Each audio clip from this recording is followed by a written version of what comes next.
Welcome back to Citizen Extra. We are well into the second hour. Many thanks indeed for staying with us. Now, Kenyan households should brace for a tough year with a sharp price increase in the cost of basic products following a sustained climb in the price of crude oil.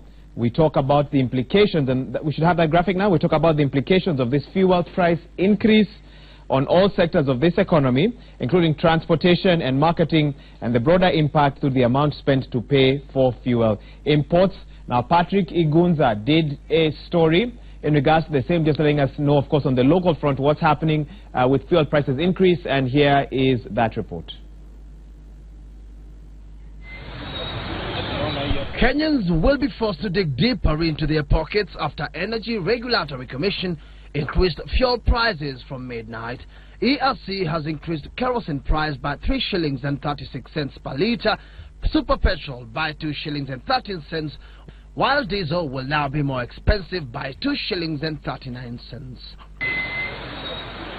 Motorists in Nairobi will now have to pay 106 shillings and 30 cents for super petrol and 94 shillings and 82 cents for diesel. Those who depend on kerosene will now purchase it at 74 shillings and 78 cents in Nairobi.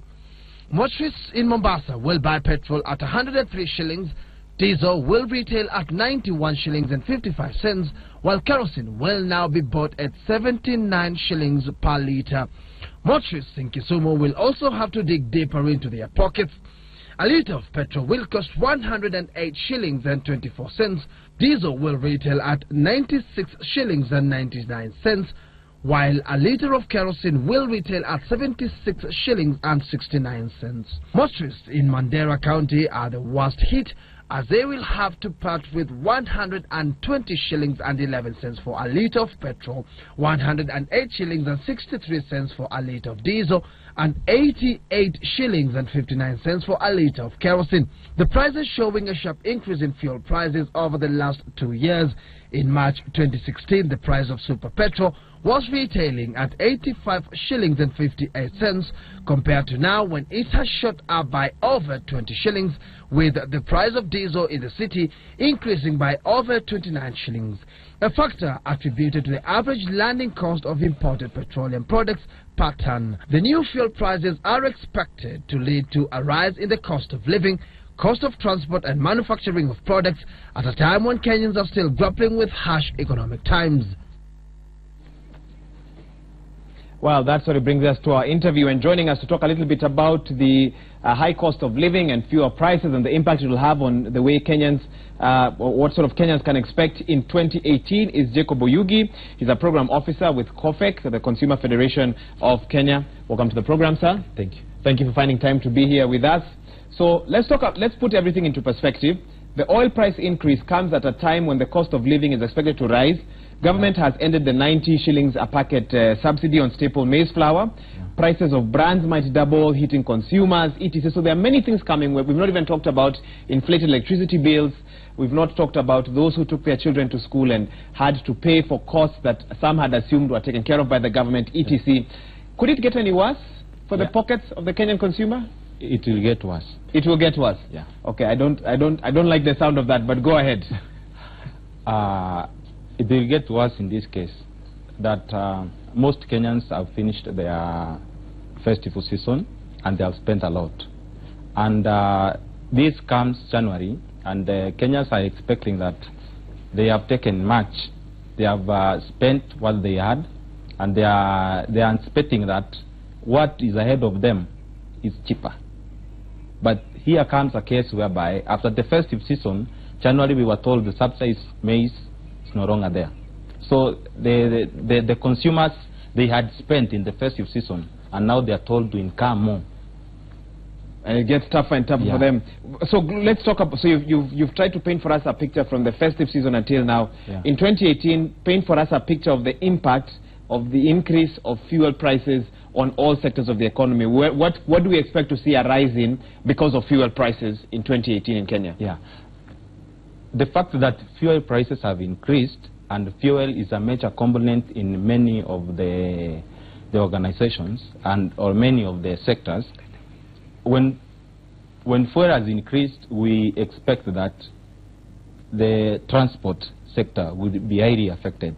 That majorly most people, when the price is increased, when it's announced, the next day, they just change the fare. The fare is changed automatically. And even the goods that move from the producers to the market, their prices will be high because the transportation cost will be very high. So consumers will be required to incur more. Also, there are most companies that do use diesel in their production. And now diesel has gone high. The cost of manufacturing will be high also. And this will make the goods that will end to the consumer for use, they will be very expensive at the end. Then the cost of living will be so high, accompanied with all these factors, that at the end of the day, a consumer will be spending more shillings than he expected to spend on what he was spending maybe last year. Yeah. Okay. So what does this mean for the government? Because, of course, President Uhuru Kenyatta, on the day that he was sworn in, announced a Big Four strategy. And part of that Big Four strategy was to look at manufacturing, food security, and he even made an announcement that certain industries will enjoy subsidized rates at night. But it sounds like come 2018, the factors around are fighting the president's agenda, because how will he achieve all those when you have global oil prices rising, when Kenya Power are trying to recoup a debt from last year, etc. How will government achieve what they are promising Kenyans? The government will achieve what they are promising Kenyans if only they consider the factors that all the prices, that all the payment that is being made before the oil reaches Kenya. There are many taxes, there are many customs that the government has put in place for the crude oil as it reaches Mombasa, for it is processed to the Kenyans. So the government has a chance to lower the taxes, the customs. But if it lowers the taxes, how will it fund its projects? There are so many... Don't you see a catch-22? On one hand, many projects, big infrastructure projects, debts that we need to pay, one coming up in May as well. But on the other hand, promises that they made to Kenyans that will make life easier for you. How will they balance those two? They will balance these two because in a case whereby they have been correcting taxes, and we haven't had any complaint that the taxes that have been corrected, they are not meeting what they have at hand to solve. So the oil that is being landed at Mombasa, if they reduce the taxes and the levies and the customs, I believe that they will be cheaper to the consumers. You believe that it will make life easier for the consumers? Yeah. Okay, what can government do? Okay, so you've alluded that if they reduce taxes, fuel prices will remain in check. Yeah. Why are they not doing that? From your estimate? From my estimate, they are not doing this because all that the Energy Regulatory Commission said that the prices goes high simply because of the prices in the international market. So we need to consider what is the price of this crude oil in the international market, and how will it be affected because of the value of our shilling. Yeah. Okay. Can you briefly just walk us through what is happening on the international market? If you Google rise of fuel prices, you won't just see headlines in Kenya, you'll see it across the world, East Africa, worries everywhere about the rising cost of crude oil prices. What is affecting the price of oil globally? What are some of the factors? The factors that are affecting the production of crude oil is, they're saying the extraction. It's becoming more expensive day in, day out. Then the technology that they are putting in place day in, day out is the factor that is hiking the pricing. Okay, but you would expect that as the world increasingly looks at renewable sources of energy, that the demand for crude oil and for oil would come down, and if demand comes down, price should come down as well. We are seeing a lot of people relying on solar, geothermal, etc. So why is that not affecting the price, the global price of oil? Not most people are engaging in them. Okay. That is why they are getting that. So we're not seeing the kind of impact that one would hope to have. Let's localize this discussion. Poor households are very concerned about the rise of fuel in Kenya because they mainly use kerosene for lighting and cooking, and they'll suffer the most as a result of that. What options now do they have? Because if they're shilling, what they are getting in terms of income has not changed from 2017, but right now it will cost them more. What can they do now? The consumers need to be cost effective in what they're doing. A good example, if one is operating in Nairobi and there is a family that has 2 cars, personal cars, this family can decide to use one, or a local person, Wanjiku, who is down there in the village, he incurs almost a tenth of what he has per day on fuel, regards to what he buys for food. So they need to consider other sources of energy in regard to fuel. So what option in terms of other source of energy would Wanjiku have, for example? I know someone, you know, with a higher earning power can get solar in their houses. I know solar right now is big business in Nairobi.